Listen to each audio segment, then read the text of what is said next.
If you've been feeling hidden, overlooked, misunderstood, or even crushed under the weight of life lately, this is your wake-up call. God may be silently preparing you for something far greater than you can imagine. One of the first signs is isolation. When God is getting ready to elevate you, He often pulls you away from the noise, the crowds, and even the people He once depended on, not to punish you, but to develop the kind of intimacy and spiritual sensitivity that greatness requires. Just like He did with Moses in the wilderness and David in the fields. You may think you're being rejected, but you're actually being redirected. And while you're in that secret place, you'll notice a second sign: intense spiritual warfare over your mind, your identity, and your purpose. The enemy doesn't attack empty vessels. He attacks those carrying something powerful, something disruptive to His kingdom. The temptation gets stronger, not weaker, because your destiny is getting closer. That lust, that discouragement, that sudden wave of depression or doubt, it's not random, it's strategic.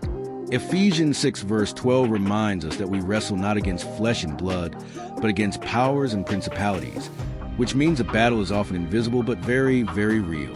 Third, you'll start to experience strange shifts in your desires.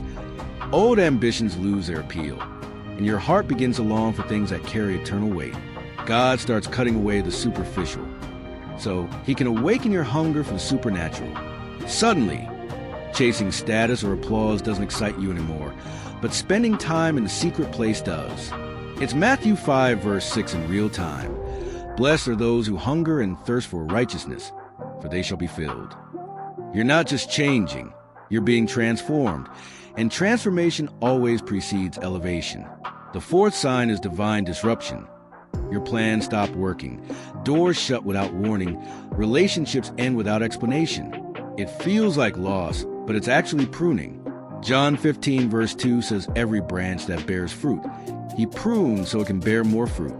God isn't just removing what's bad.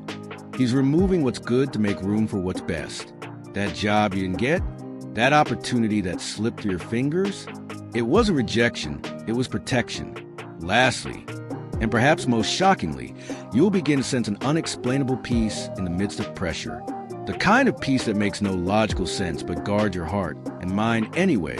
Philippians 4 verse 7. You'll feel stretched, tested, and even broken, but somehow there's a calm rising in your spirit that tells you you're not alone. God is with you in the crushing, in the confusion, in the waiting. He's molding you in silence because what He's preparing you for requires a foundation that won't crack under pressure. So if you find yourself in a season of spiritual isolation, intense warfare, shifting desires, divine disruptions, and unshakable peace, don't resist it, rejoice in it. God only takes the time to prepare what He intends to use. And if you're being prepared, you're being chosen. Don't despise the process. The crushing of the olive produces the oil. Keep going.